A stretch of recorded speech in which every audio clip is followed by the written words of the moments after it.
Ladies and gentlemen, boys and girls, yowza, yowza, yowza. I'm so glad to have you all here this particular evening. What a wonderful night in Washington, D.C. this is. How shall I start? I will start here. We are certainly not ashamed of the good news of conservatism, for it is the power of liberation. First to the Republican, and then the socialist. I'm yours truly, the exceptional one, Ken McClinton. You're listening to the Exceptional Conservative Show, live from the nation's capital, that's Washington, D.C. The beautiful, the brilliant, the bountiful Mrs. Biggs is watching via live stream or USTREAM. Mary, my bouncer, is in the chat roll. If you diss her, you diss me, and you will be dismissed. It's good to see Deborah Blair in the chat roll. Good evening. Greetings and salutations. My good friend Dave Milner, better known as the Unpleasant Blind Guy, joins us in the chat roll tonight. And what chat roll, you may ask? I shall answer. That is the chat roll known as SHR Media Live Chat. It is right square, right in the box of the ExceptionalConservativeshow.com. For all your entertainment, pleasure, and philosophical wonderings, you can definitely go there to SHR Media Live and enjoy the fruits of conversation and communique with some of the best, most brilliant Christians, conservatives, constitutionalists, and capitalists. I hope that you enjoy this groove. I love this groove this evening. Tonight is definitely going to be a very, very good night. A little bit more laid back than others. How do we begin a night like this? There's only one way. Take your hats off, put your right hand on your heart. A kindergarten pledge of allegiance. I pledge allegiance to the flag of the United States of America, and to the republic for which it stands, one nation, under God, indivisible, with liberty and justice for all. Yay! Ladies and gentlemen, what a wonderful way to start this evening off. Ladies and gentlemen, I promise you, I am not going to do a show that everyone else has foddered over, done, walked over, tampered with, bamboozled, hoodwinked, and all kinds of other things. Just not going to do it. Just not going to. Everybody is going to talk about last night's. I don't know what that was. Maybe he got a chance to get out of the bedroom for Michelle for a little bit and just decided, hey, let's kick a few notches up on the gear and talk about how ISIS kicked our butt this week. You know, but I don't want to talk about that stuff. Everyone else is talking about it. I mean, listen. All you had to do was listen to my show last week, and I told you it was a terrorist attack. I don't know why you needed another 5 days to figure out from Obama that it was. If you needed another 5 days to figure that one out, then maybe conservative talk is not your gambit to be played. Nope.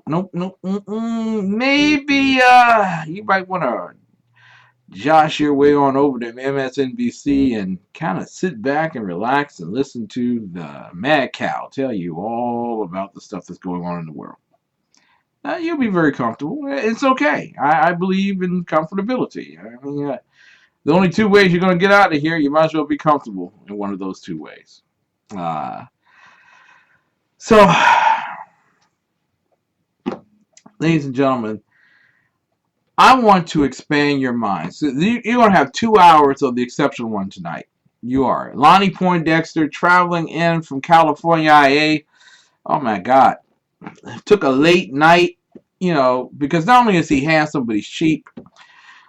Took a red-eye flight in from California, IA, and it's just not up to being on the air with us tonight. And God bless him. I pray his resolve and his comfort.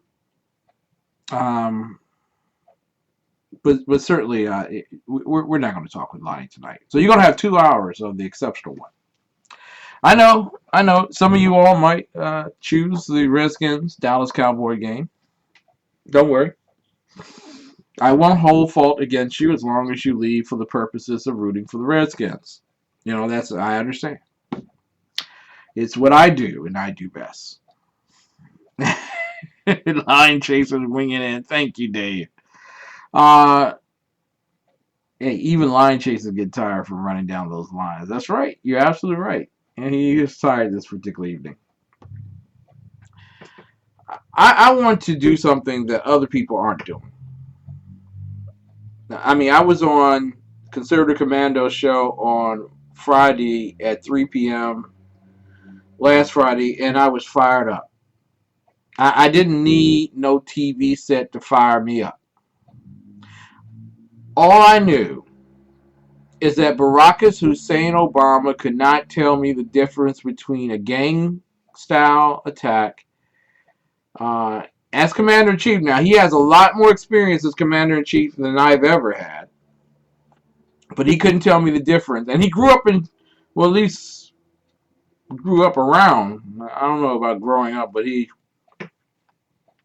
served in Chirac, Chicago.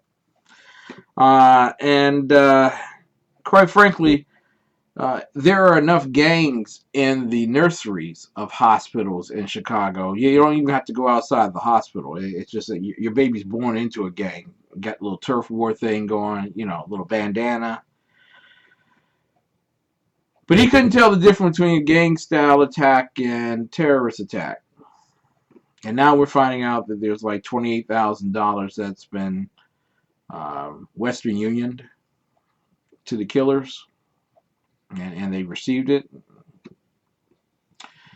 So, ladies and gentlemen, there are just some people who are lost. It doesn't matter what you say to them. Okay? They can't get as fired up as I am or as I was on Friday when I heard Attorney General Loretta Lynch advise that if you say something and it is offensive to Muslims, you will be prosecuted to the nth of the law. And there it is, my friends. You thought it would be the gays. It became the Muslims. Yeah, remember gay marriage? And they said that if you say something about gay marriage, then we're going to have to arrest you. Well, now they're saying if you say something against Muslims, we're going to have to arrest you. This administration. So, first and foremost, the sad generation of the 1960s, which their final, I mean, WW2 brought us the space age. The civil rights age brought us the spaced out. Barack Hussein Obama is completely spaced out. He checked out a long time ago. And there's no sense in you wondering, you know, yay and nay, exactly which side of the universe he will land on. He's gone. You know, they used to say Elvis has lost the building. Obama has left the building. I was very upset that they would actually try hate crimes against individuals who understood that, by golly, Muslims, terrorists, attacks. Those three seem to go together. And if you're a bad guy for saying that, Attorney General Lynch will be coming to get you. So I decided, you know what? Rush Limbaugh's already talked about this. Mark Levin's already talked about this. Hannity is going to probably talk about this. You know, all the guys have talked about this. I don't want to talk about this anymore, not from that particular aspect. There's no sense rehashing the fact that a terrorist came into our country at the permission of Barack Hussein Obama and loaded up the joint and blew us away. And had enough ammo and pipe bombs. And I just don't understand what law, what First Amendment, I'm sorry, Second Amendment restriction would have stopped the pipe bomb situation. But that's neither here nor there. Uh, but quite frankly, we've gotten to a point now where I don't want to talk about those things. There are more important things to talk about. So tonight, I want to talk with you about the menorah. Yeah, what is this Hanukkah thing? And why is it that the way Obama views Hanukkah versus the way Ted Cruz views Hanukkah impacts what you do at your kitchen table? And then I want to talk with you tonight about the elections and how very important the elections are. You know, we just gave up Louisiana to the Democrats. I have no idea how. Don't know how. But it is time for those who are listening tonight to prepare themselves for the elections. And I'm not talking about the general election. Come on, that's a little too woodsy. I mean, come on. We haven't even wrapped Christmas gifts yet, and people are talking about the general election for November. No, we need this weekend on to be planning to run conservatives in primary elections. Yeah, the biggest thing that you have to do on the last few weeks of this year is not get ready for your taxes. It's not to actually wrap gifts and go to New Year's parties. No, the number one thing that you have to worry about is who you're putting in the primary for your local seats and elections and things of that nature. So we're going to talk about that. And then finally, I wrote an essay. I want to thank Dan Butcher, and I believe it is the Highland Media Group. I need to make certain Dan the Man Butcher is in our chat roll. I don't want to mess this one up because he's the principal of that particular organization. But Pundit Press is no more. Okay. And I want to make certain that we respect Dan for all of his hard work. Actually, it's his wife's hard work, but we're going to give him some credit. But Pundit Press is no more, and it is called High Plains. It is High Plains Media. Okay. And if I don't have it right, please correct me, Dan, and show me the way. But they've made that change over the weekend. I'll be making changes to my site. I'm going to encourage everyone to make changes to their site as well to show Dan's new media empire. And yeah, ladies and gentlemen, I would encourage you. You need to read his stuff. Very bad football game playing in the background. Dan, stop looking in the background. There's no football game there. Okay, yeah, it is. But what's the score, Dan? Somebody tell me what the score is. High Plains Drifter Media. Drifter Media. There we go. Thank you, Mary. Thank you, Dave. CCRS called it Pundit Press today. We're going to make some changes. We got to make some changes. Dan, is it High Plains Media? Is it High Plains Media? Please let me know. But I'm very proud of you, Dan. And God bless you and your endeavors. I know that everything you set your hands to, God will bless accordingly and expand your territories. You deserve it, bro. You really do.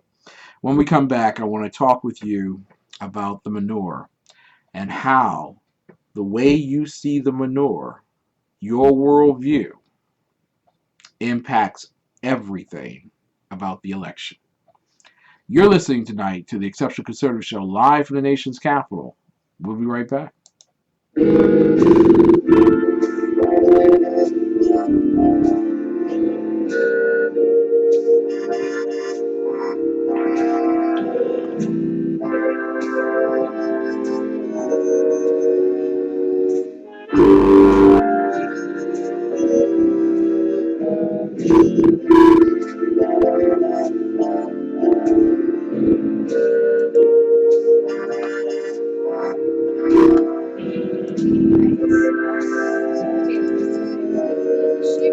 Into a heart. Oh, you stole mine. Right swipe. Right swipe.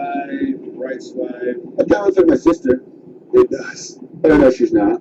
He's cuddling a kitten. Oh my God, I want to eat their faces. Oh, she's hot. Oh, wait a minute.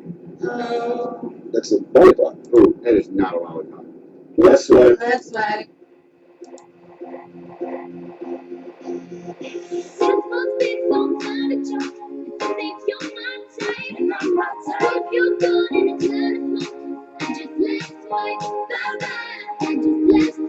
Let's swipe that. You gotta swipe it left. Yeah. You gotta swipe it Let's left. swipe that. You gotta swipe it left. This is stuff I don't like, so I gotta Let's swipe that. look at you with your shirt off, flexing. You're buff, but you puff, hashtag perplexing. Yeah, you work out, you're in shape, okay. I like the six-pack abs, not the six-packs a day. Came across a photo of this green-eyed hottie. Whole nine, pretty face, tight waist, nice body. I just couldn't overlook one small fact. She smokes like an old man at a racetrack. This must be so fun to jump. I think you're my type, and I'm not type. Hope you're good in a telephone. I just left swipe, bye-bye. I just left swipe. Let's swipe that. You gotta swipe it left. Yeah. You gotta swipe it Let's left. swipe that. You gotta swipe it left. This is stuff I don't like, so I gotta Let's swipe that. Mr. World Traveler, your trips look expensive. Sitting on a mountaintop looking all offensive. I was about to ask, how's the air up there? But based on this pic, I guess you don't really care. Lots of chicks in the pic, not sure which one's you. Them cigarettes are taking y'all from 10s to 2s. And one thing's true about your whole crew, none of you cigarella's gonna be my boo. Smoking with the tiger Let's swipe that. while you're on a hang glider. Let's swipe that. Smoking while acting healthy. Let's swipe that. Smoking all stealthy. Let's swipe that. Smoking with a duck face. Let's swipe that. At a monster truck race. Let's swipe that. Smoking at the prom. Let's swipe that.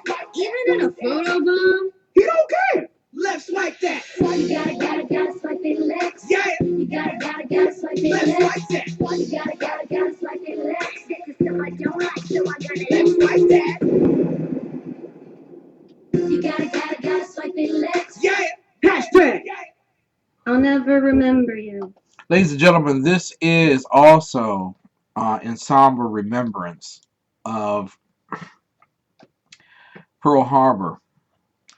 It is when the Empire of Japan attacked the United States of America at Pearl Harbor, Hawaii, killing a great number. What's up, guys? Thank you. Killing a great number of individuals. What I would like to do right here is to remember Pearl Harbor and to also take a moment of silence and somber remembrance of Pearl Harbor.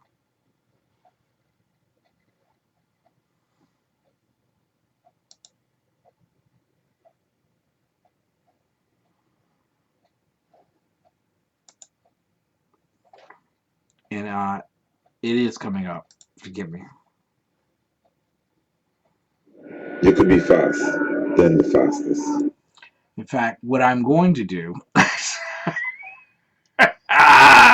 you know, I had this all team stuff and ready to go now. Okay, yeah. Here we go. Hi, my name is Christopher Arnold. I'm an executive chef of a Cuban restaurant, and today I'm going to walk you through some of the meals that we prepare here.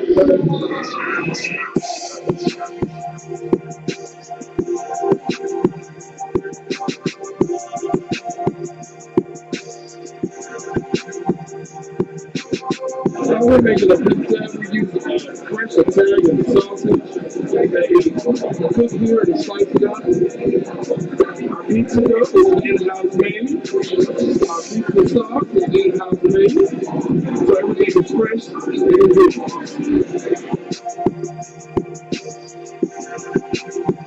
good. This is our Thai curry chicken. The sauce is made with coconut milk and a Thai red curry. It is juicy chicken thighs with well as some mixed vegetables, served with jasmine rice and pita bread. So now, we're going to prepare our famous blackened tilapia and grits, our fish and grits on the menu.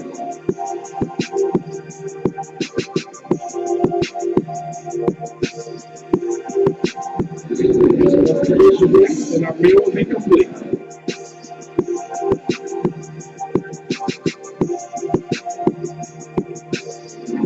Let me tell you about our infused heat burgers. So we keep the spice up just a little bit with our infused sauce. We start off with 80-20 USDA ground chuck, ham patty burgers, nice half a pound of burgers, and we're going to grill to perfection. After I flip the burgers, we add the sauce and let it cook on it until it goes into a little bit.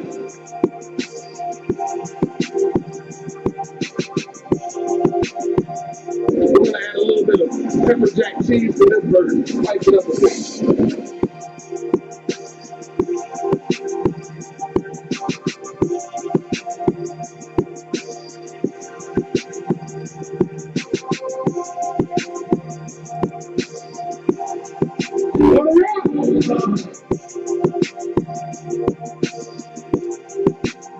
Ladies and gentlemen, you know where to go. 6339 Allentown Road, Temple Hills, Maryland, 20748. You can call them right now, 301-449-9000, 301-449-9000. And infuse.com, they will have your burger prepared for you, premier style, baby. We're talking about creme de la creme of burger, baby. Oh, that burger and so much more. They got a lot of stuff there, including brunch on the weekends for all you avant-garde metropolitan urbanites, of course. And for you hardcore brothers who like to bang out them little iron horses on the weekend, yeah, they got a burger for you called the Straight Rider. So, ladies and gentlemen, make certain 6339 Allentown Road, Temple Hills, Maryland, 20748, 301-449-9000. Ladies and gentlemen, Pearl Harbor happened 76 years ago today. The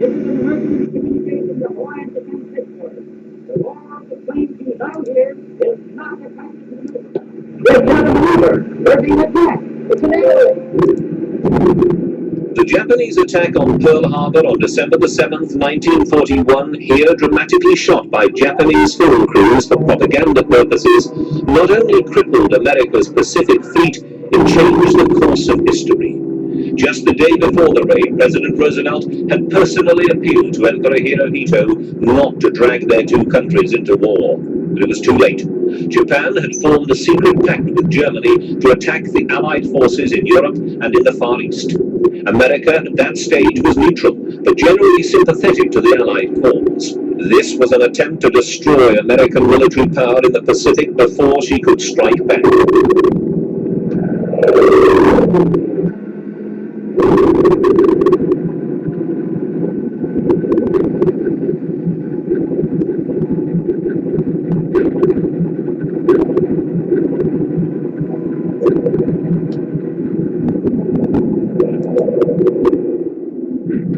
After this massive attack, Europe's war became America's, as Senator Connolly, chairman of the Foreign Relations Committee, made abundantly plain. With unbelievable treachery and craftiness, Japan has attacked our territory and murdered American citizens. Japan began this war in treachery. We shall end it in victory. Within hours of the Pearl Harbor raid, American Army and Navy officers were called from their homes and weekend golf clubs to meet at the War Department to prepare to retaliate. President Roosevelt officially informed Congress that a state of war now existed between the United States and Japan. Within hours, Congress gave him the authority to prosecute the conflict all out. The legacy of the raid was enormous. 5 American battleships were sunk or damaged beyond repair. 200 aircraft were destroyed and more than 2,400 people killed. But more than that, Pearl Harbor led directly to what truly became the Second World War.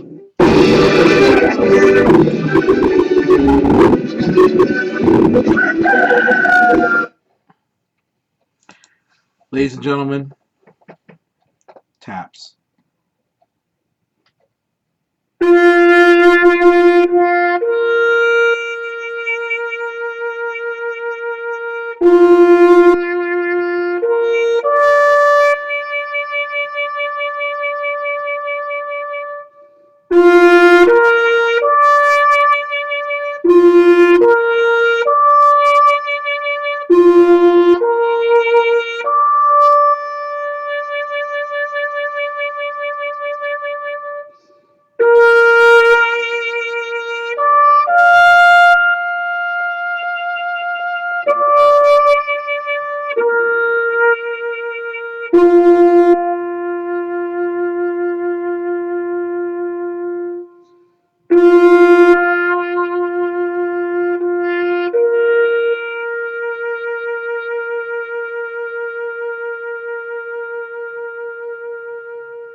A moment of silence.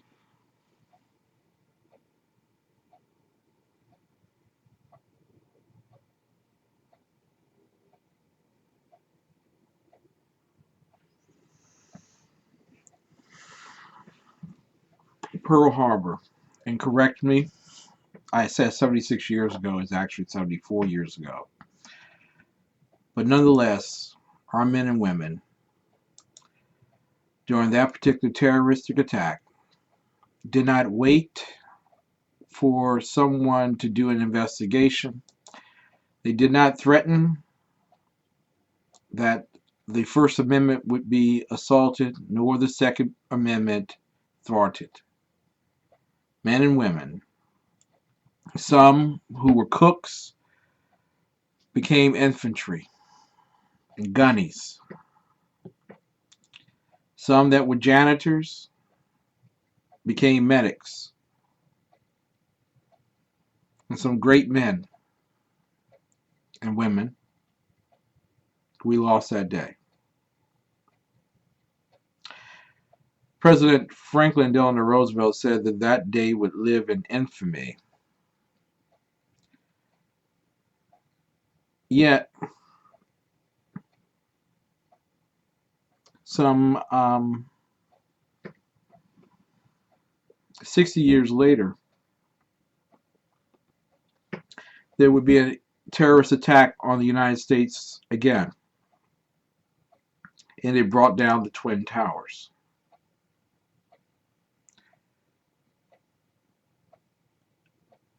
"3,000 people, maybe upwards of 5,000 people have died as a result of that Twin Towers fall.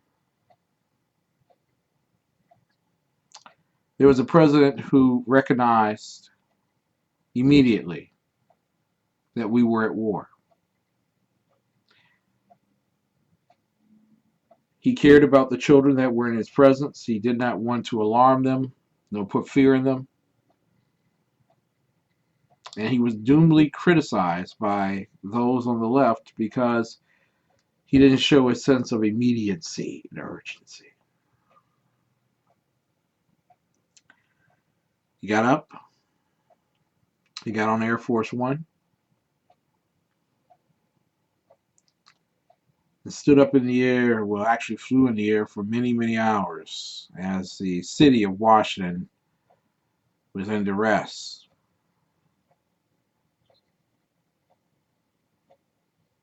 When he finally landed, his first order was to get him to New York.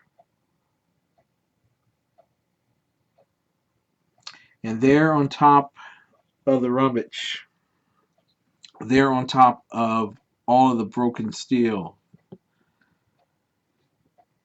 standing next to a old fireman,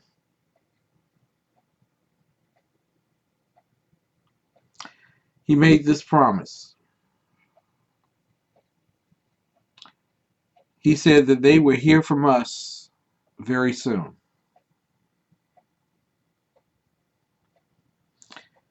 Now, just a few days ago, in San Bernardino, California, a smuggy town, a town that you wouldn't even think mattered in the daily course of international and human events. You certainly would not have picked San Bernardino after a terrorist attack took place in Paris. No. You would probably think Washington or New York or Chicago or Los Angeles, something big, something, Tokyo maybe. San Bernardino, California. There was a gentleman inside that Christmas party room. Yes, a Christmas party. Some say holiday. It was Christmas.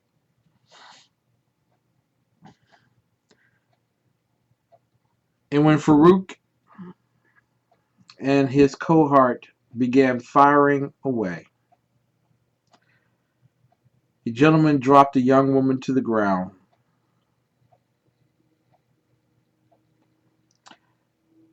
and stood over the top of her. Crouched over the top of her, at least. And as the bullets began to whiz, his final words that he uttered in the earth were these: I got you.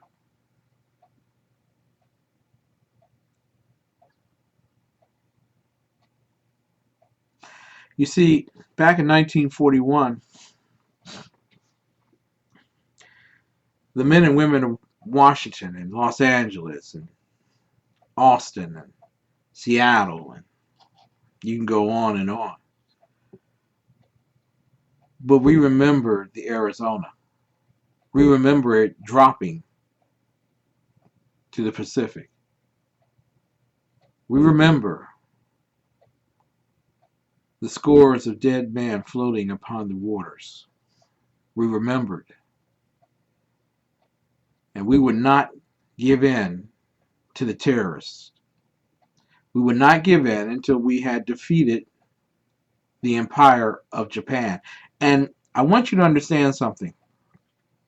Truman understood what it meant to be a world leader. What a grave responsibility it is to have the power of the atom in one's hand. We could have gone on and fought in Japan a really carnage-filled guerrilla battle, or series of battles that would have lasted for many, many months. We would have won, but many of our men would have died. You see, President Truman understood. You don't win wars with rhetoric. When you have the big guns, you use them. Teddy Roosevelt was very famous, infamous even, for saying, speak softly and carry a big stick. You see, we have a president who speaks right now often and has a very big twig in his hand. Twigs put fear in no man. Sticks do. And sticks and stones do break bones. While I did not agree with them ideologically, and while Franklin Delano Roosevelt was probably one of the most pacifist presidents until the arrival of Barack Hussein Obama,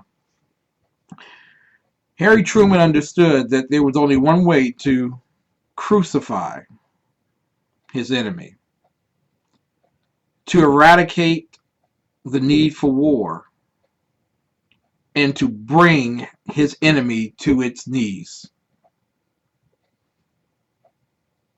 And so they flew over Nagasaki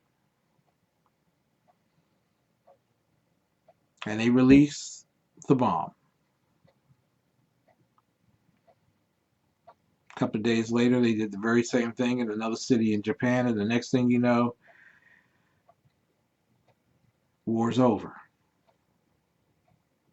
Now, I'm not saying that we should go nuclear here, but you have a president right now who doesn't understand that the only thing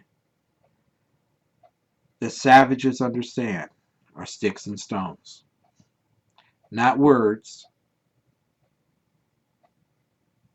not pens, not phones, sticks and stones. You see, Franklin Delano Roosevelt didn't have to worry about the next day of how many people he was going to recruit. They came pouring off the hills of the Appalachian Mountains. They came out of the farm fields of Missouri. They came out of the wilderness of the Rocky Mountains. They came a-coming. They were going to defeat Hitler. They were going to defeat Mussolini. And they were going to defeat Hirohito.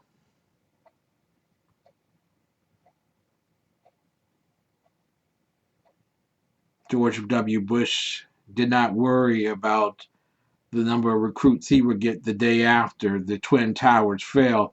You see, they came out of the coal mines of West Virginia. They came off the beaches of California and Florida. They came out of the cold wilderness of Minnesota. They came from all over, and they said, we will drop them where they are. Never again. And today we have a president who says, whatever you do, don't offend the enemy. It makes them mad.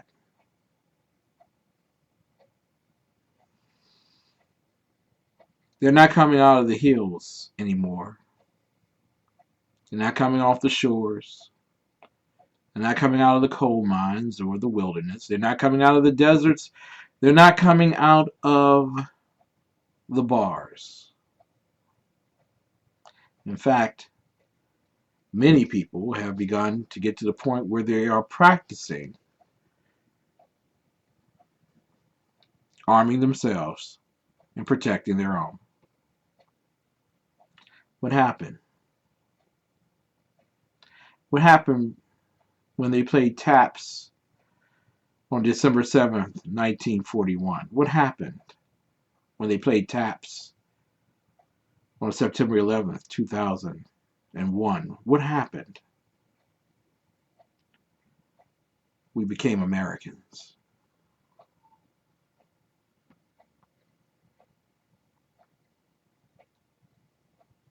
And the world feared us. What happened last week in San Bernardino? We became Obama's America. And now no one fears us. When we come back, I want to talk with you about the Menorah.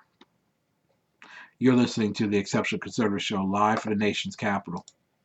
Thank you. Right swipe. It's gonna be a right swipe. This man just shaped his chest hair into a heart. Oh, you stole mine. Right swipe. Right swipe, right swipe. It counts for my sister. It does. Oh, no, she's not. He's cuddling a kitten. Oh my God, I'm gonna eat their faces. Oh, she's hot. Oh, wait a minute. That's a lollipop. Oh, that is not a lollipop. Yes, sir. That's right. Most big don't find a job. If you think you're my type, and I'm my type. Hope you're good and it's good.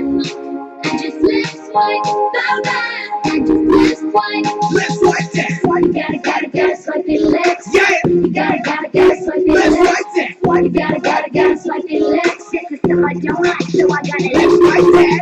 look at you with your shirt off, flexing. You're buff, but you puff, hashtag perplexing. Yeah, you work out, you're in shape, okay. I like the six-pack abs, now the six-pack's Came across a photo of this green-eyed hottie, whole nine, pretty face, tight waist, nice body. Haters couldn't overlook one small fact. She smokes like an old man at a racetrack. Since most things don't matter, you think you're my type, and I'm not type. Hope you're good in a telephone. I just left swipe, bye bye. I just left swipe. Let's like that. Swipe, you gotta swipe it left. Yeah. You gotta swipe it Let's left. like that. Swipe, you gotta swipe it left. Get the stuff I don't like, so I gotta Let's like that. Mr. World Traveler, your trips look expensive. Sitting on a mountaintop looking offensive. I was about to ask, how's the air up there? But based on this pic, I guess you don't really care. Lots of chicks in the pic, not sure which one's you. Them cigarettes are taking y'all from tens to twos. And one thing's true about your whole crew, none of you cigarella's gonna be my boo. Smoking with a tiger? Let's like that.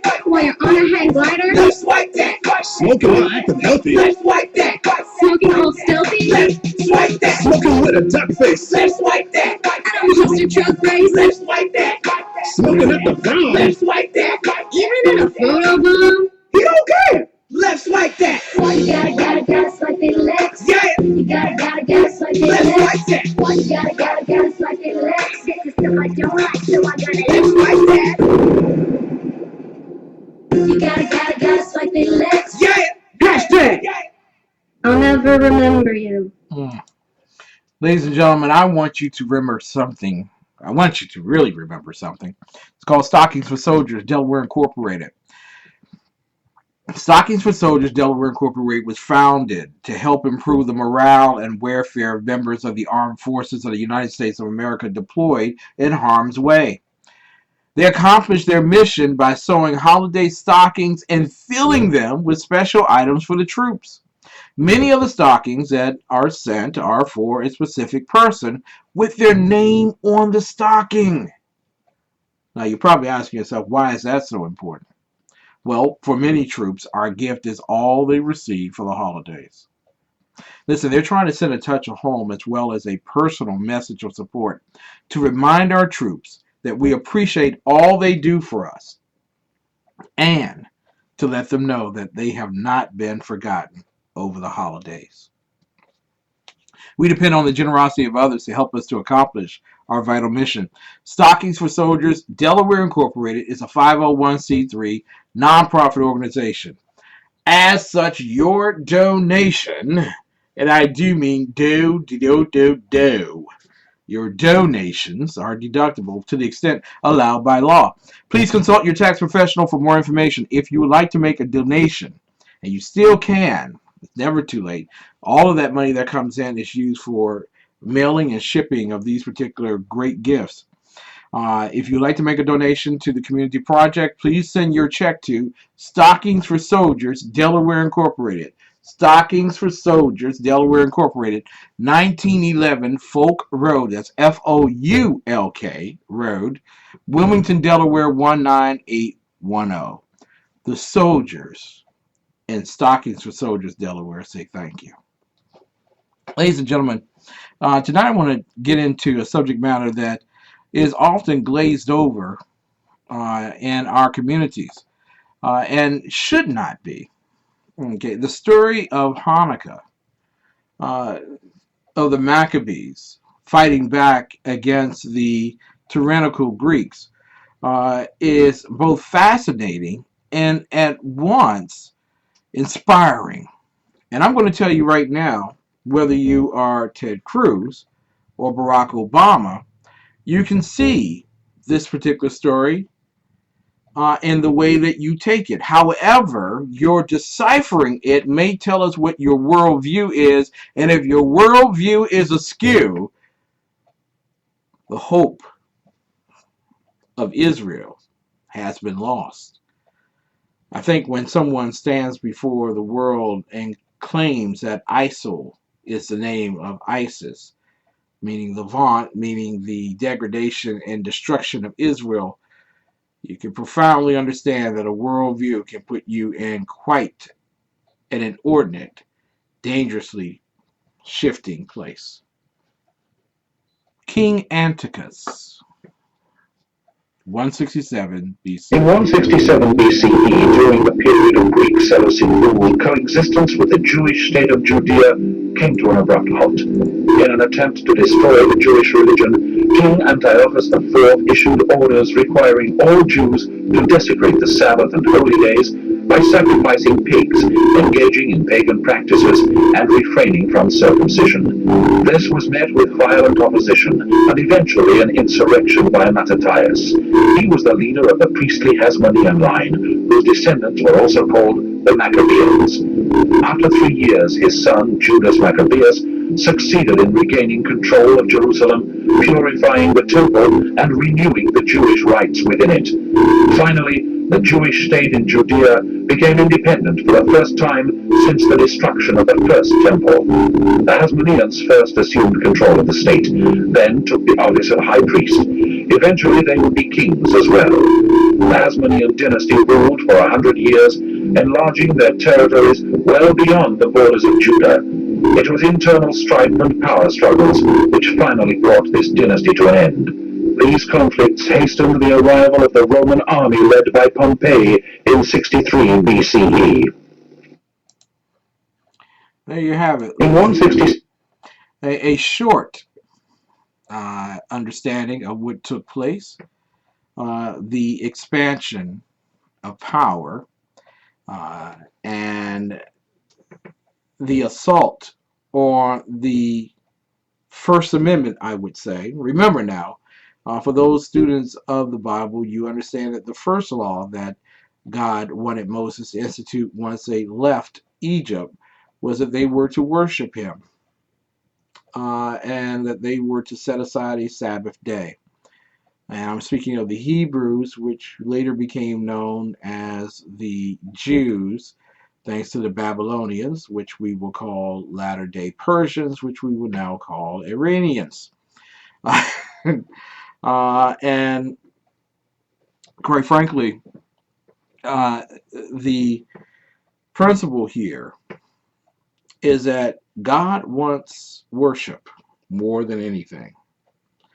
And worship is not to be interfered with by man. Now, listen, many of us would not ever have a problem with the Mohammedans worshiping if they could keep their worship sacred unto their cause and to respect the lives of those who do not agree with their vain philosophy or cult of personality. Nevertheless, when we think of Hanukkah, we have to think of Hanukkah in the tradition of inspiring both dedication to God and a sense of overthrowing tyranny, a sense of liberty and righteousness versus what individuals would deign as a system of human rights. I want to take you to a story that was in the Washington Post, and probably in the bottom section. You know, they don't want you to read this kind of stuff because, you know, how this is not important. I mean, oh, please, who wants to read this kind of stuff? But I want you to. You have to understand this, because understanding it gives you the opportunity of deciding whose side of this particular war are you going to stand. And thank you, Dave. You're right. The Philistines were the original Cretans. Okay. In fact, it was a very when we used to read at the 12th grade level in school, if someone called you a Cretan or a Philistine, you would come to fisticuffs.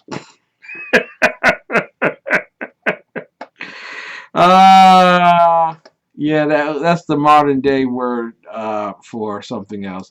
But I want to take you to this particular story. Now, you have to see that there are contrastings between how President Obama and Senator Ted Cruz honor Hanukkah. Okay? Now, they each wrote letters, okay, to the Jewish community, affirming what they believe about the Jewish community. Okay? Now, I want to take you to the first letter or at least the first paragraph, and it is by President Barack Obama. President Obama, in his first paragraph, writes, "Tonight, Jews in America, you Jews, Israel, and around the world come together to light the first candle of the Festival of Lights. At its heart, Hanukkah is about the struggle for justice in the face of overwhelming obstacles." You have that hint of social justice, right? That's not what the Maccabees were fighting against. No. Here's what Senator Ted Cruz says in his first paragraph. I'm putting emphasis on first of many paragraphs. Ted Cruz: "Today, Heidi and I personalized it. Love it. Wish the Jewish community a very happy Hanukkah. On this holiday, we remember the miracle that enabled a freedom-loving people, led by the heroic Maccabees, to defeat the oppressive dictator Antiochus, so that they could once again freely worship the God of Abraham, Isaac, and Jacob." Check that! President Obama is talking about social justice, human rights in his first paragraph. Ted Cruz is talking about God of Abraham, Isaac, and Jacob. Okay, I digress. For the 8 days of Hanukkah, the Jewish people commemorate their liberation from oppression and the rededication of the temple in Jerusalem. As the Talmud teaches, God delivered many into the hands of the few, strong into the hands of the weak, and evildoers into the hands of the righteous. Would you not like to have heard that Sunday? Would you not have loved to have heard Senator Ted Cruz staring into the camera without that puffy glazed look, without that Harvard Library look? Wouldn't you just love Senator Ted Cruz to have been standing there saying to all of those who are terrorists, "I promise you, many shall fall into the hands of the few. The strong who in their thinking today shall be delivered in the hands of those that you've made weak. And evildoers will be delivered into the hands of the righteous." Wouldn't you have loved those powerful words coming from him, saying that our fight is not merely a fight to make certain that Syrians get in. Our fight is about good and evil, and those on this side are good, and those on the other side better pray to a loving God. Now, Obama's Hanukkah is a universalist struggle for justice. This is the way the Washington Post or Compost puts it. There is no mention of God. Understand, in Obama's world, there is no God but himself.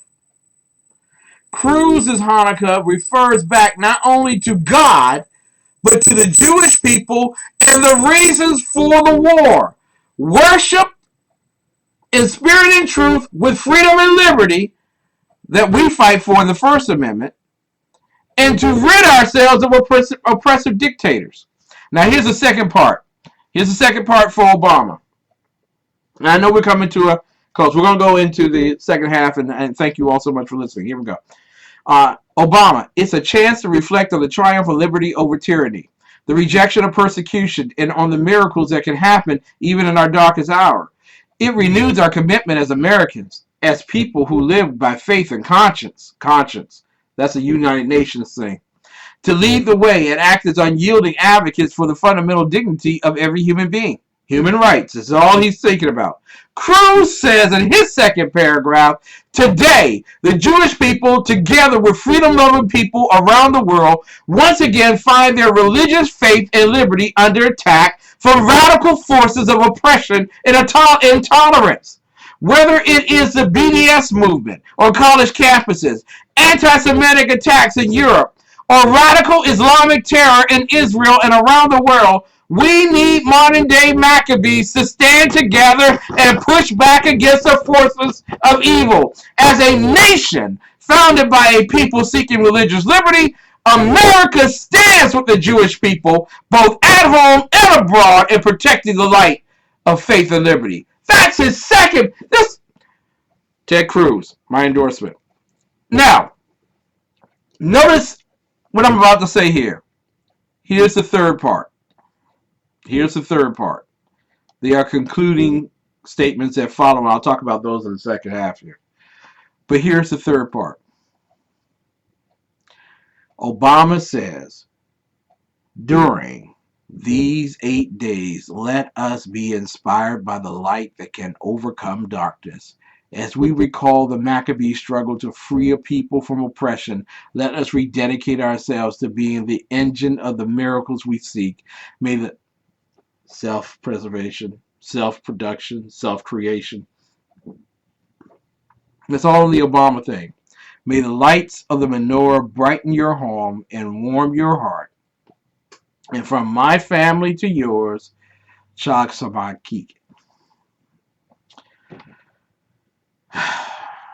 When we come back, I want to share with you one of the most powerful endings and statement delivered, at least I've read, from a man who seeks to be president of the United States. Ladies and gentlemen, you're listening tonight to the Exceptional Conservative Show live from the nation's capital, where we are certainly not ashamed of the good news of conservatism, for it is the power of liberation, first to the Republican and then the Democrat. We will be back at the start of the next hour, right after these messages.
Ladies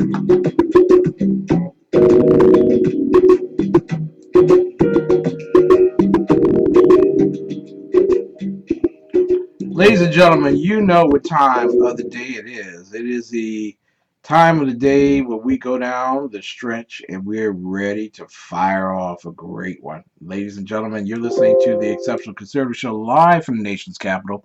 We are certainly not ashamed of the good news of conservatism, for it is the power of liberation. First to the Republican and then the Socialist. Yours truly at the helm. Ladies and gentlemen, I am always encouraged and have been encouraged over these 5 years I've been on the air because of one beautiful young lady, actually two. One is my wife, Mrs. Biggs.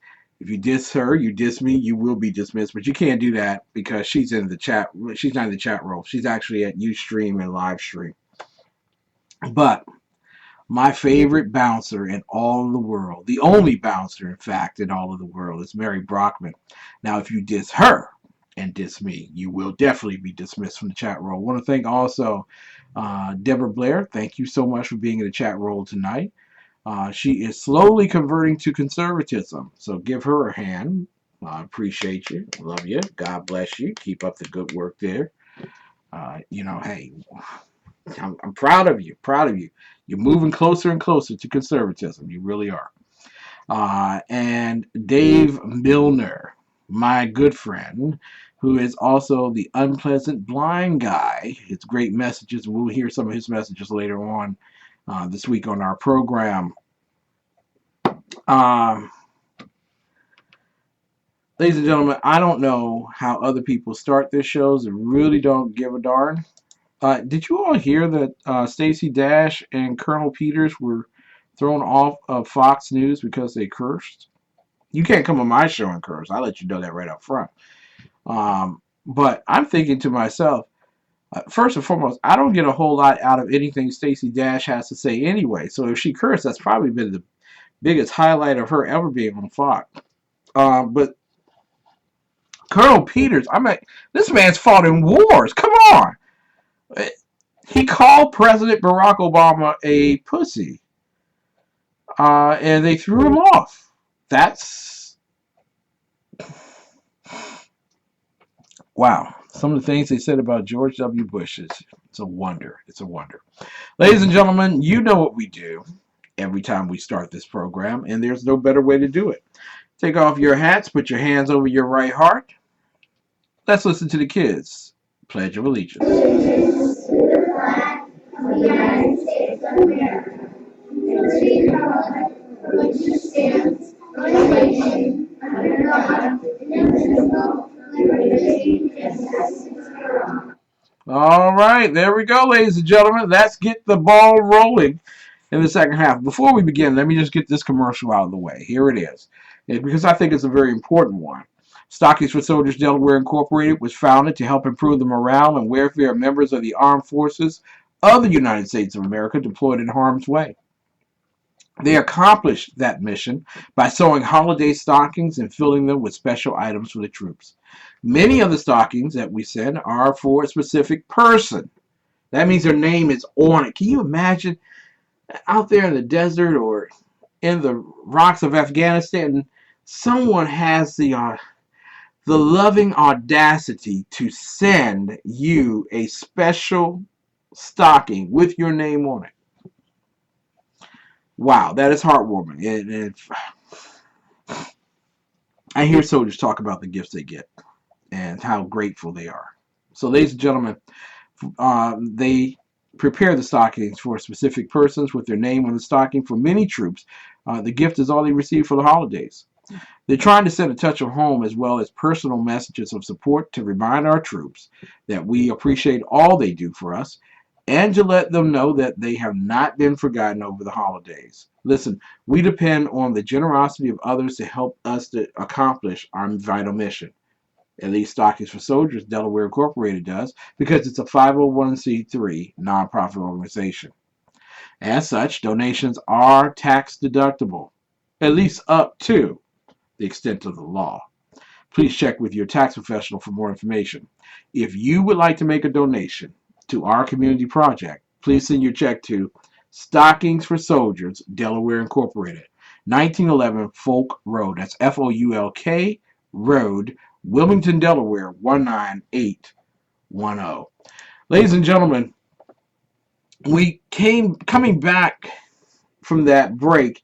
Our focus is on a worldview. Now, whether or not you believe it, you do have a worldview. Now, I want to define for you that terminology, because a lot of people will say, okay, you're just making it up as you go along. You're just trying to fill time. No. A worldview is a particular philosophy of life or conception of the world. What is a worldview? Well, let's go to this particular definition here, and it's carm.org. And I want to put that in the chat roll for everybody following along at home. Carm.org. Here we go. Your worldview. And trust me, how you see the world determines how you vote. How you see the world determines how you handle money. How you see the world determines whether you wish to be a free man or a slave. Worldview is essential. A worldview is a set of beliefs and assumptions that a person uses when interpreting the world around him. A worldview deals with issues like, what are we? Were we created or did we evolve? That answer tells me exactly which party you're going to vote for. I just know it off the bat. Or at least should vote for. The third one is, what is our purpose in life? The fourth one, does God exist? The fifth one, from where do we derive our morals? The sixth one, are there moral absolutes? And then the final, the seventh one, why is there suffering in the world? Have you ever gone to a funeral and there are people that the preacher is speaking to and doing the eulogy who actually believe that they could come through this world without trial or tribulation, and that, you know, everything is supposed to be perfect. Everything, you know, no one's supposed to die. I'm supposed to always get paid. I'm supposed to pay my bills on time, pay my taxes. Life is supposed to be good. I'm supposed to have the prettiest wife. I'm supposed to have the most number of kids. Things don't always happen the way you want them to. My wife married me, so I know for her, things do not always end up the way you want them to. But how you see the world and all that you go through tells me exactly whom you count on and what you plan to do with whom has given you your wherewithal. Next week, we're going to take each one of those 7 as we talk about worldview. I don't know about other shows, but this show is going to broaden some horizons. We're going to take a look at worldview. You see, one of my things that I have a problem with, and can I need permission from Mary Mary, can I say this? I just want to know, Mary, if I could say this. And if Mary says I can say it, I'm just going to go ahead and say it. Waiting for Mary's input. Waiting. Mary's thinking about it. Okay,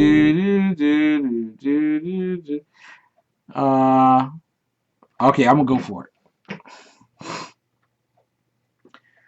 There, in this election, will be more black people voting for Republicans since Franklin Delano Roosevelt took the first large number of blacks with him in 1928's election.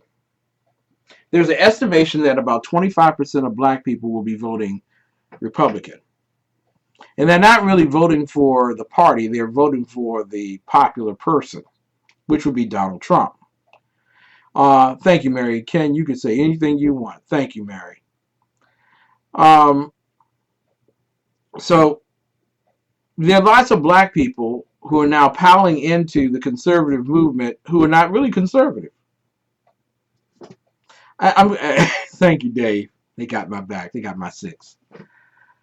Uh, Ladies and gentlemen, just it's not just blacks. It's Hispanics. It's whites. But I just wanted to pinpoint this one thing because many conservatives have been on the isolated silo island of their life that they were the only black person. They were the first black person that was a conservative. It is difficult for them to adjust to there being others. But secondly, most people, when they ask, are you a conservative, immediately pull out the Republican Party platform and start speaking from it. That's not where you get your principles of conservatism from. They aren't. Because just as a man can put a platform together, he can change it.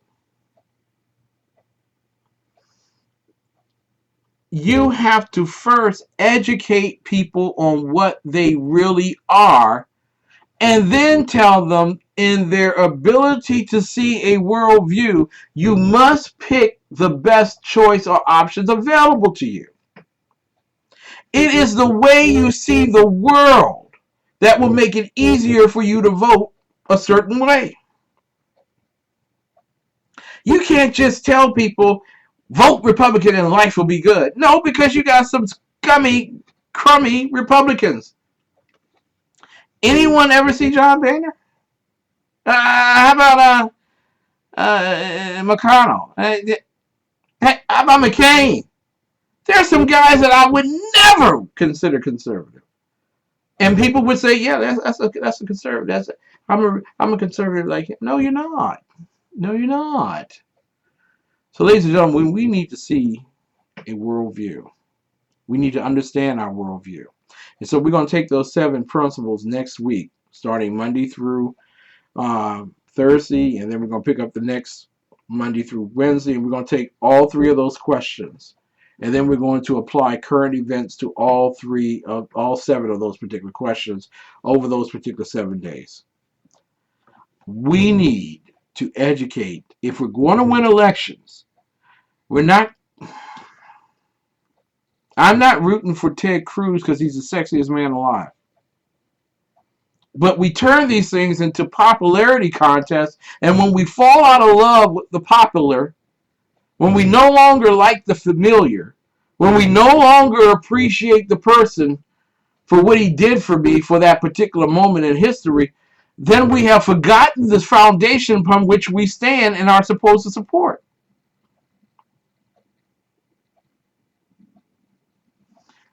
We must understand worldview. From worldview, which is your foundation, you put on it Christianity. And on top of Christianity, you put constitutionalism. And on top of constitutionalism, conservatism. And on top of conservatism, capitalism. You will see that triangle working, or that pyramid working itself down to such a way that you can't say anything but yes, that is the way. That is the best way. Every other way is corrupted. Now, I'm not saying that that's the most perfect way. But gosh darn it, the byproducts, the essentials that you gain from it are tremendous. So, I want to go back real quick. Okay, because we've looked at worldview in the short. We will be very extensive next week on worldview, and the week after that on worldview, and then I'll get into some other topics I'd like to talk about, like Christmas, economics of Christmas, and also Kuji Chakalia and all that other crap. So we'll talk about those particular things. But when we go back, remember now, there's a third part to each one of their writings, Ted Cruz and Barack Obama. Okay? Obama writes in his third part of his letter encouraging the Jews to celebrate Hanukkah. He writes, during these 8 days, let us be inspired by the light that can overcome darkness. As we recall the Maccabee struggle to free a people from oppression, let us rededicate ourselves to being the engine of the miracles we seek. May the lights of the Menorah brighten your home and warm your heart. And from my family to yours, Chag Shabanka. All right. Now, Cruz writes, the victory of the people of Israel is a testament to God's providence. Why do you say that, Ted? Well, George Washington said his victory at Trenton was by divine provocation. It couldn't have been done any other way. His victory in New York could not have been done any other way. It was God's provocation, his divine providence, that made this nation exceptional amongst all nations. That God intended this country to exist, and that it would exist as a free marker to all men. Cruz goes on to write, on these nights, when Jewish families around the country and the world celebrate with latkes, lighting the menorah, and playing dreidel, Heidi and I join with you to recognize Nesgodo Hayan Sham. A great miracle happened there. We only need look at our nation's heritage, going back to the past. Whenever Obama goes back to the past, we have to apologize for it. Ted Cruz went to the past and he found the nugget that was in the rock that had been pressured over time with all of the trials and tribulations and the false starts and the flaws and the remedies, and we finally are getting it right, and then bam, Civil War.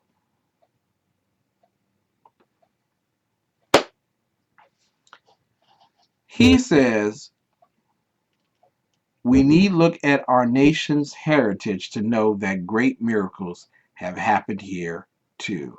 Nesgadol Aliyah Po. It will continue to happen with God's blessing. Don't you love that? See, some people put their faith in blessings.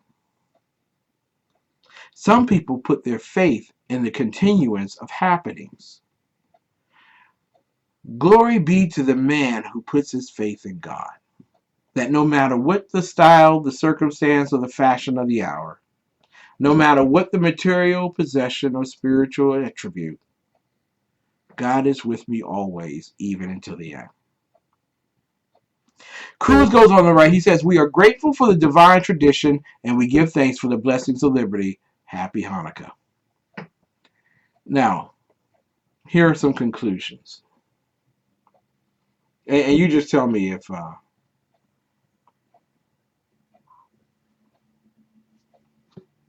we're in the ballpark here regarding worldview. Each one of the politicians, and I let me just make this plain so that the next person who walks up to me who has been trained by those on the left to say, no, not everything's political.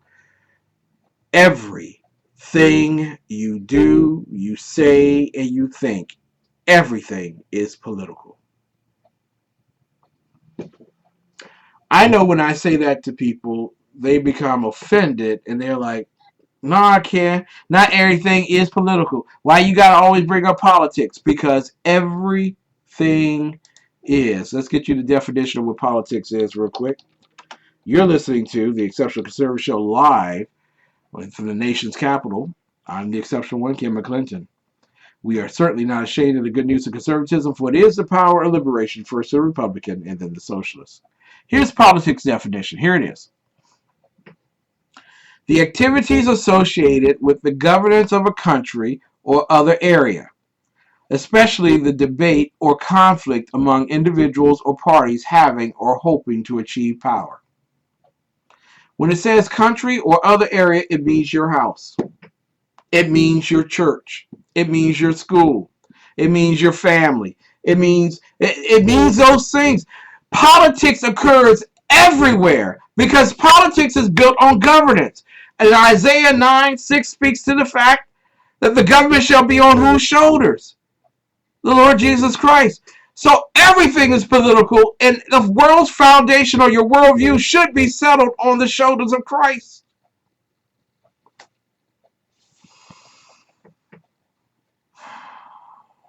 The academic study of government and the state. Government is involved in every part of your life. It is. Because you have been given the power and the authority to choose those in power, those to serve you and those to rule you. If they're ruling you, then you're not choosing them really anymore. They're choosing you. If they're serving you, you have done well. Conclusion. Each politician's Hanukkah appeals to the sort of Jews and non-Jews most likely to support them. For Obama, it's the culturally Jewish, universalist, theological, liberal, or atheistic Jews who see in Judaism primarily a call to pursue social justice, and who often believe that Jews, as white people, don't come within modern liberalism's concern for marginalized groups. For Cruz, it's the religiously Jewish, theologically more conservative Jews, along with Jews who think that the Jewish position in the world is hardly so secure that they can ignore the fate of the Jewish people in favor of a purely universalistic ethic. Meaning, and let me paraphrase here, these Jews understand that you better protect yourself, whether in Israel or the United States of America, from all hurt, harm, and danger, both internal and external. So what you see here, and let me just read to you by quote, I'll put the quote in the chat roll so people don't think I'm making this up on my own. This is taken directly from the story, okay? Because your worldview does tell you exactly who you vote for. And if your worldview is screwed up, you know what needs to be changed.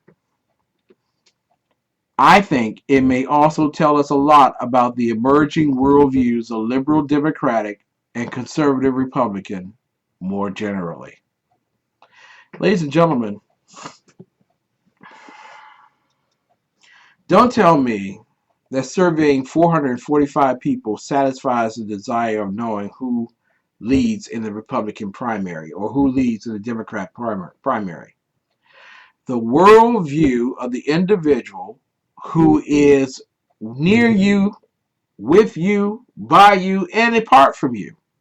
Their worldview impacts your election.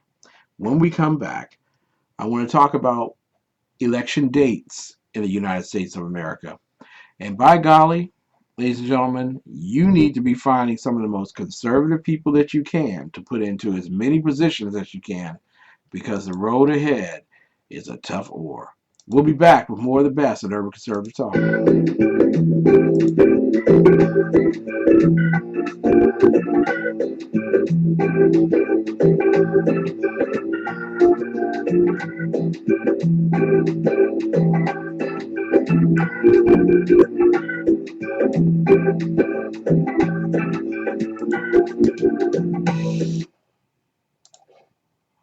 Hi, my name is Christopher Arnold. I'm the executive chef of a Cruz restaurant, and today I'm going to walk you through some of the meals that we prepare here.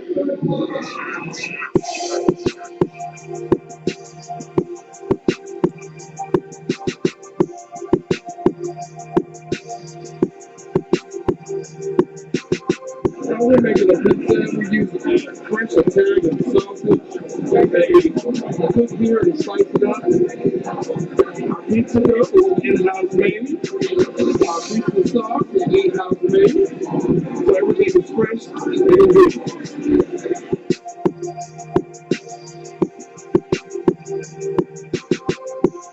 This is our Thai curry chicken. The sauce is made with coconut milk and the Thai red curry. It is juicy chicken thighs as well as some mixed vegetables, served with jasmine rice and pita bread. So famous blackened tilapia and grits. Our fish and grits on the menu.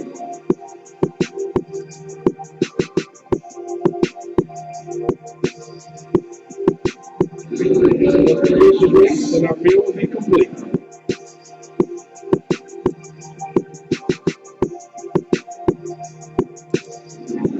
Let me tell you about our infused beef burgers. We keep the spice up just a little bit with our infused sauce. We start off with 80-20 USDA ground chuck ham patty burgers, nice apple pounder burgers, and we're gonna grill it to perfection. After I flip the burgers, we add the sauce and let it cook on it so we look a little bit.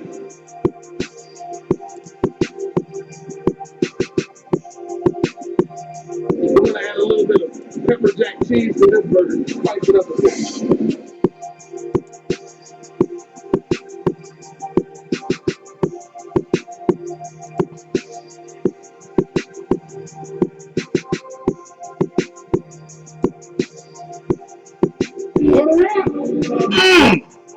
Yes! Ah!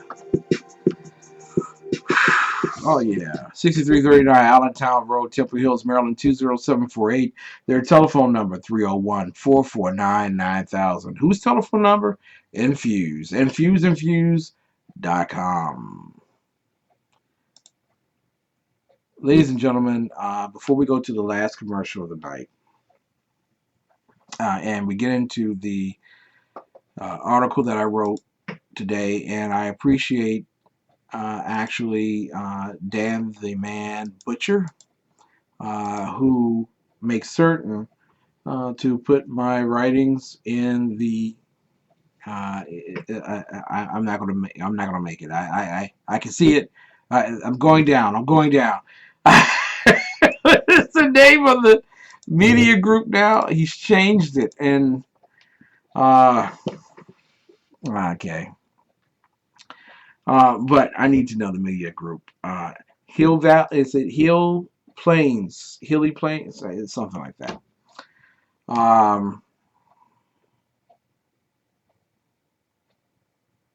Okay, Dave says Jeff's health isn't the best any time, so I wanted to do something special for him.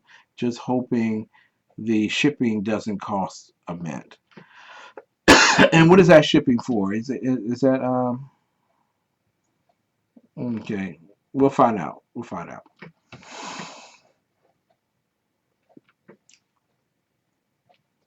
High Plains Talk Radio. Thank you, Dave. High Plains Talk Radio. I can pull myself out of that dive. There we go. I'm back in the air now. But I wrote earlier today an article called I wish somebody would do something about all of this. And I want to read a part of that to you. But there are some elections that are coming up, and we will talk about in the coming days the elections, the worldview.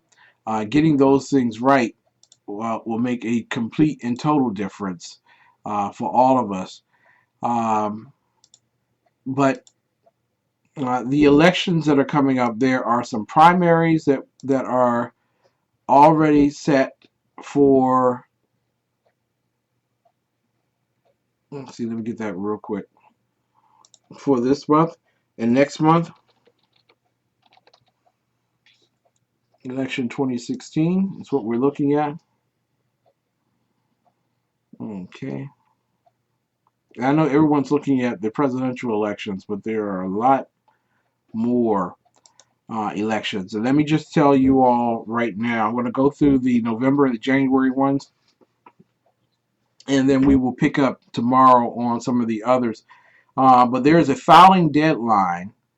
November is passed, so we're not going to deal with that. But there's a filing deadline in the state of Texas on December the 14th, 2015. So that's right around the corner. That's what? Next week, next Monday night. So if your conservative isn't in the race, you might want to visit him this week and encourage him to get in the race. December the 14th, there is a filing deadline for the state of Texas. Now, for Ohio, December the 16th, there's a filing deadline. Get the most conservative people that you can find in every race that you can possibly find. December 21st, North Carolina, filing deadline. Make certain the most conservative people have filed for the deadline. January 8th, Mississippi, filing deadline. January 26th, Kentucky, filing deadline. January 30th, West Virginia, filing deadline. So there you go, ladies and gentlemen. Those are the races that we should be focusing on, making certain that in Texas, in Ohio, in North Carolina, Mississippi, Kentucky, and West Virginia, and West Virginia has swung red, so keep it that way, that you put in the most conservative, and I mean absolutely, positively, most conservative individuals you possibly can find. We will talk about what is conservatism, Christianity, capitalism, and constitutionalism over the coming weeks as well. Now, I want to play one more commercial, and once I have played that commercial out, it will be the last commercial of the evening, of course. We go from there full speed ahead as we pursue the good news of conservatism. You're listening to the Exceptional Conservative Show live from the nation's capital. Right swipe. It's gonna be a right swipe. This man just shaved his chest hair into a heart. Oh, you stole mine. Right swipe. Right swipe, right swipe. That was like my sister. It does. But I know she's not. He's cuddling a kitten. Oh my God, I'm gonna eat their faces. Oh, she's hot. Oh, wait a minute. That's a lollipop. Oh, that is not a lollipop. Left swipe. Left swipe.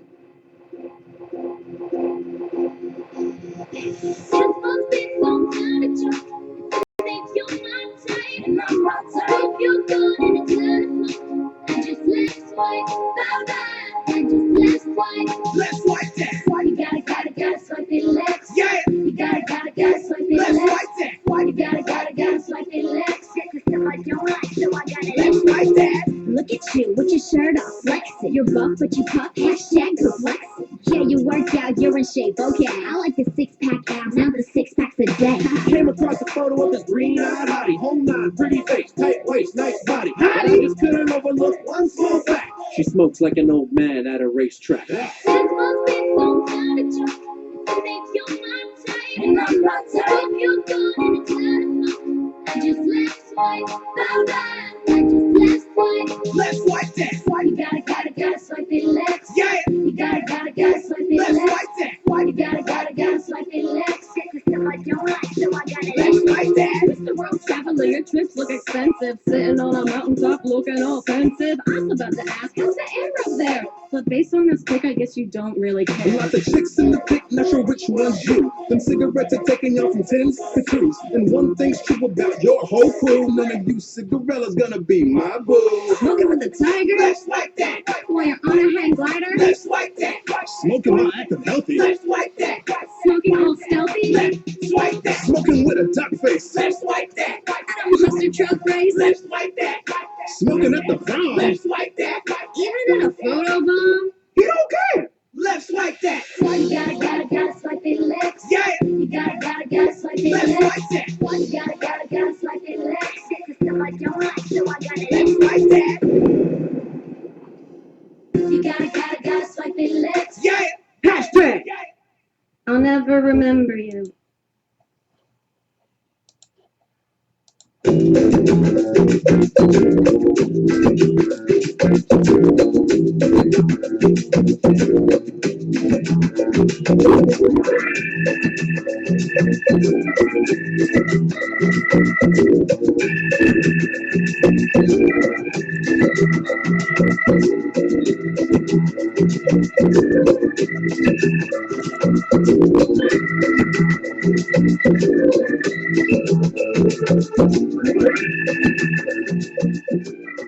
Ladies and gentlemen, I want to welcome you back. This is the final quarter of the Exceptional Conservative Show. We are certainly live and in control. At least I like to think that. But stuff happens. Ladies and gentlemen, my wife and I are fast approaching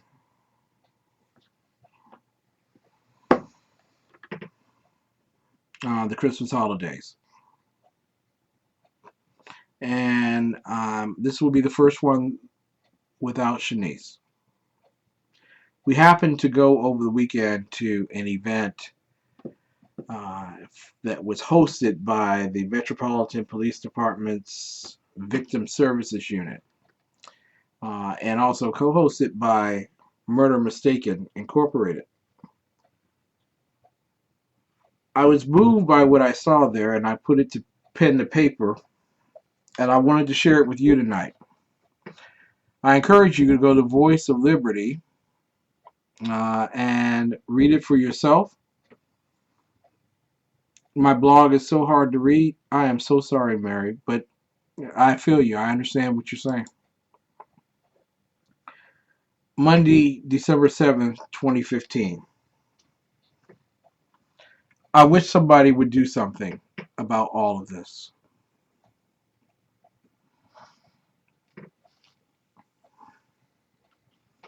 I wish somebody would do something about all of this. It's a quote. Amazingly, it is not merely 40-year-old grieving mothers that have lost their sons to the hard streets or cemeteries of the inner city, revealing this sense of hopelessness. It is not even overworked detectives, repulsed that they spend more time fighting the criminal justice system than enforcing the law, that impact this finishing line.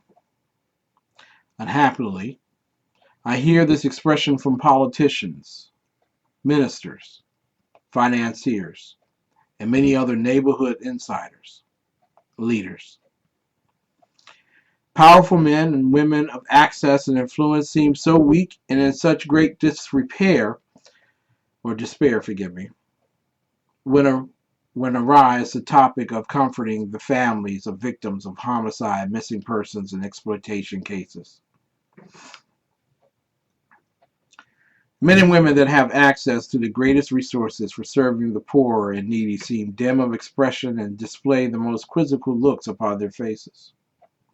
Worst, some will express the greatest concern for the resolution of cases rather than the comforts of families. It seems that once the case is solved, the pressure from the families, the press, and the neighborhood activists will go away.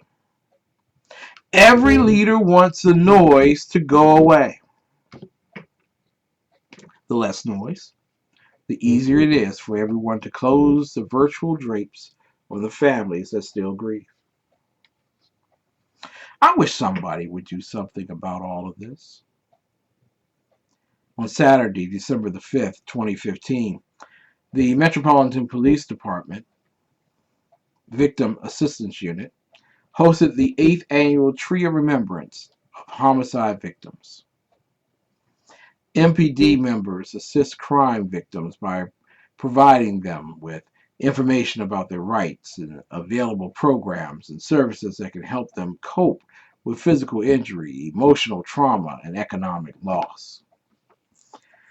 The event offers outreach to families and friends that have been cast aside by time eternal and the beleaguering hopelessness that comes with the annual notice that nothing has come of the police investigation into the homicide that grants them the entry to the event. For the sake of transparency, my wife Francine and I were granted passes into the event simply because our daughter's Shanice Milton homicide has yet to be solved. We grieve privately, more so now as we get closer to our first Christmas without her. However, there are others that have remembrances that extend farther in time than ours. I wish somebody would do something about all of this. On December 17, 1993, President and Chief Executive Officer of Murder Mistaken Incorporated, Shonda Smith, experienced a grief far more egregious than our own. Almost 22 years ago, her 2 children were shot to death on their way to a church Christmas party in the Congress Heights neighborhood of Southeast Washington. Her children, Rodney and Volante Smith, were mistakenly murdered. The Smith children were murdered at a time when the district had one of the highest homicide rates in the nation. So how does a woman, after 20 years, feel about the absence of resolution?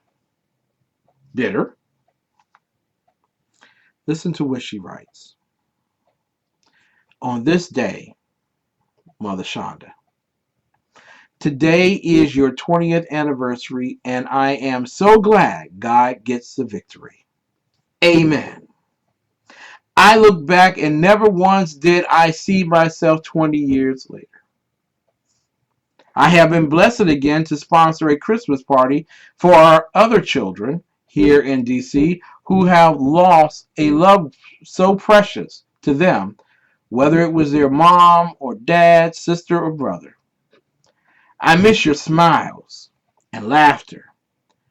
To see other kids during the season doing it bring tears of joy, and God yet gets the victory. I have already paid in full for your headstone bench. I will have a candlelight vigil and be able to sit down for a while. It is so beautiful. I believed it was harder for me to make up my mind what I wanted. Wait till I see you again. Forgive me. Wait till you see it.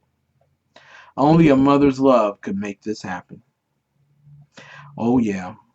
We will be welcoming our first baby girl in February. Your little brother did it. I hope she keeps her mama feet. Hey, hey, laugh out loud. I just wanted to come in and check on you and see you soon. Continue to embrace and watch over us. In Jesus' name we pray. Amen.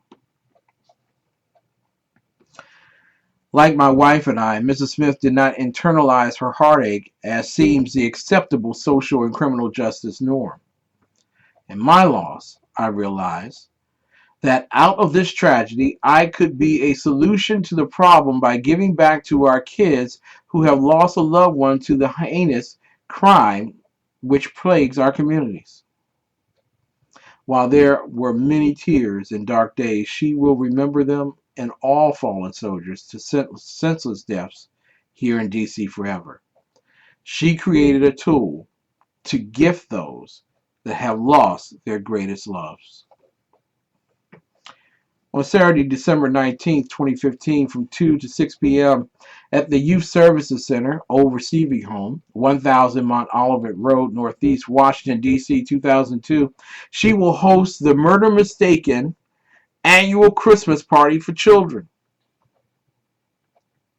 Many children that are experiencing the loss of mothers, fathers, brothers, sisters, and others receive a donated gift. While it is not enough to return a deceased mother to a child, it shares a hope that someone cares and that the victim still exists. Her fight for resolution inspires many somber victims to awaken each day with the expectation of that promised call that will permit them and us to breathe again. I wish somebody would do something about all of this. At the Tree of Remembrance event, I watched my wife and Sandy Gliss hug. It was at once a sharing of comfort, grief, understanding, and hope. They are both mothers. Each has lost a daughter to murder. There's a $25,000 reward being offered for information in each of their unresolved homicide cases. There is more that these women share. They did not meet in high school or college. They did not share a vacation cruise or travel the world together. Sadly, they met at a funeral home, each planning the burial of their daughters. Renowned is the death of the black journalist Sharnice Milton. Lesser known is the death of the black mother, Tamara Gliss. On Memorial Day, just after sunset, a 31-year-old mother, Tamara Gliss, was killed. Detectives believe that she was accidentally shot as another at the barbecue that she was attending was targeted. Gliss was sitting with friends along O Street in Northwest D.C. between 6th and 7th Streets, just steps from her apartment building, when she was shot in the head. Neighbors and law enforcement sources believed it is gang-related. She was just a sweet person, said another friend.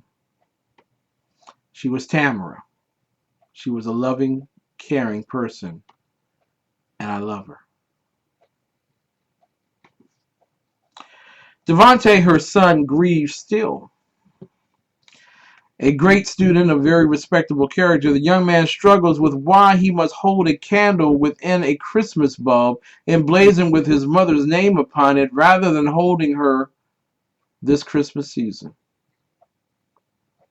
Cherishing the bulb soothes the moment during a well-attended event hosted for unresolved homicide victims' families.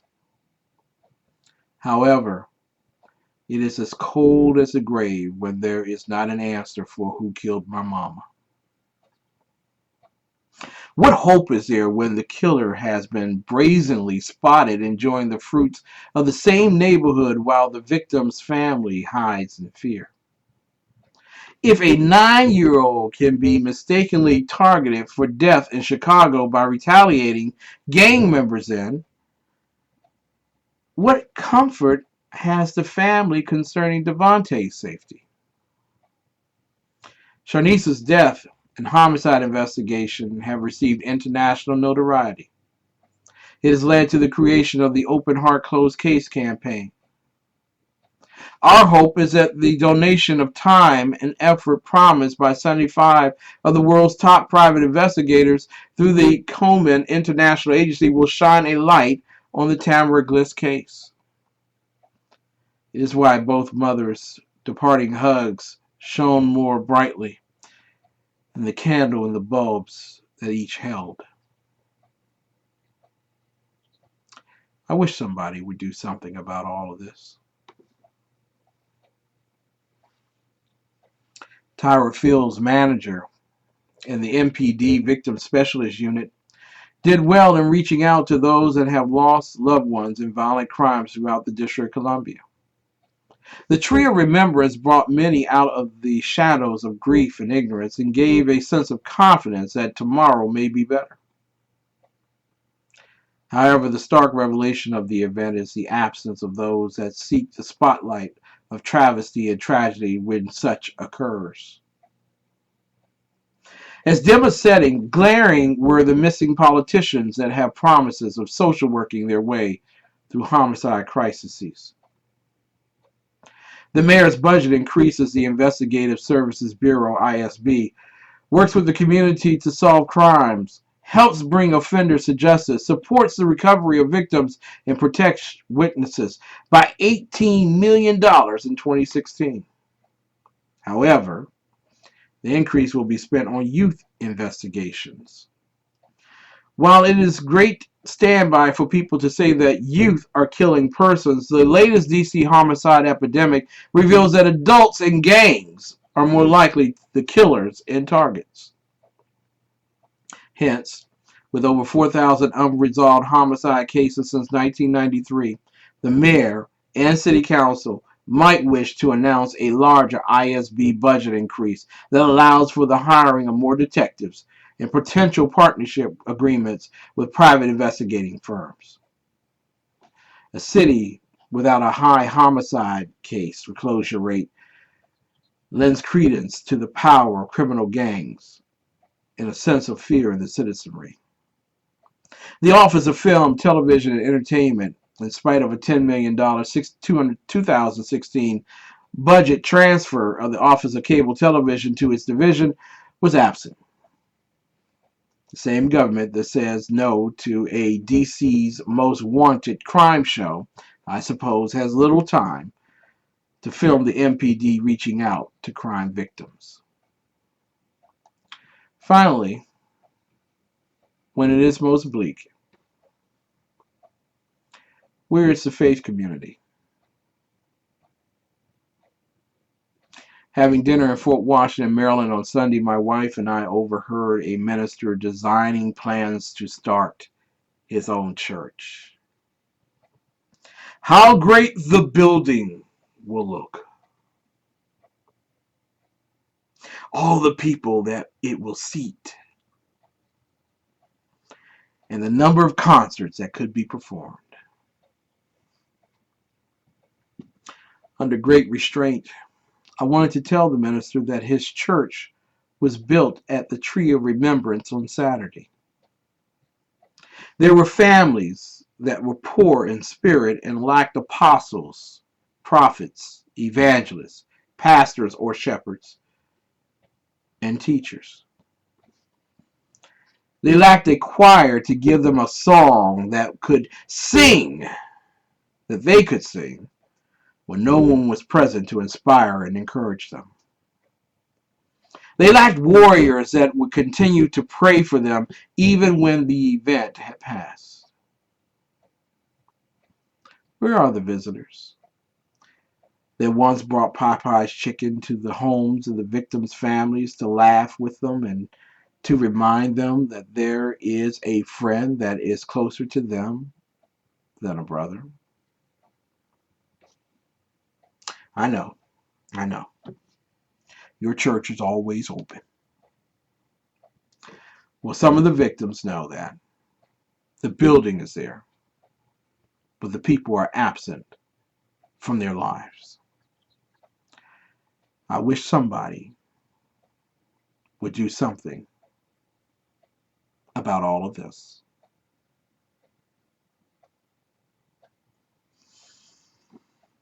Ladies and gentlemen, I know there is much going on in all of the world. There are many untold events and nonprofit donations and things of that nature, and it can become overwhelming. But I want to read to you what Shanda Smith wrote back after she read the article. She wrote two things out on Facebook, and I'm going to put them in here because I want people to see the proof. I'm not bragging, I'm not boasting. I just want you to acknowledge that there is a truth here. For 22 years, she's been doing these Christmas events. And lo and behold, let's just be honest, she ain't the wealthiest woman in the world. There ain't no Jaguar parked in the driveway, people. And yet she still finds a way, out of no way, to serve all those children. She writes, her first line is, "We are all adults, and we are, as adults, have to support all our young people to protect our village." She writes, "I tried to post my comment to the blog. I need you read this article. My response, Jesus. I wish somebody would do something about this. A war cry for comfort. I don't want to get in a religious or political debate, but Jesus loved our children, the ones still here and the ones he keep in his bosom. Amen. We all have to do something about it. And that to be there not just for a Christmas party, but the nurturing force to support our families and loved ones and the ones who have lost a loved one to homicide. Mr. McClinton has been an inspiration to me. I buried a son and a daughter in the same time. So for every male child or female child who is murdered, I have to be there for them and never to want anyone to go through what I have been going through for 22 years.